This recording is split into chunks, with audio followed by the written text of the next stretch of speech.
আল্লাহ রাব্বুল আলামিন তার প্রিয় হাবিব জনাবে মুহাম্মদ রাসূলুল্লাহ সাল্লাল্লাহু আলাইহি ওয়াসাল্লামকে তেনার কাছে নিয়ে গিয়ে তিনটা জিনিস উপহার দিয়েছেন। কয়টা জিনিস? তিনটা জিনিস। এক নম্বর হলো নামাজ।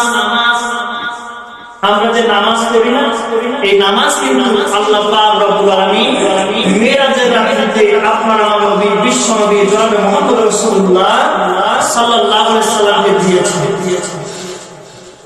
সম্মানিত উপস্থিতি, দুই নম্বর হলো সূরা বাকারার শেষ তিন আয়াত।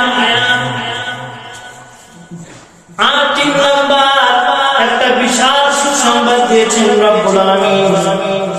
আপনার আমার রব সেই মহান রব্বুল আলামিন বলেন, নবীজি আপনি শুনে নেন, এটা আপনার উম্মতের মধ্যে সুসংবাদ।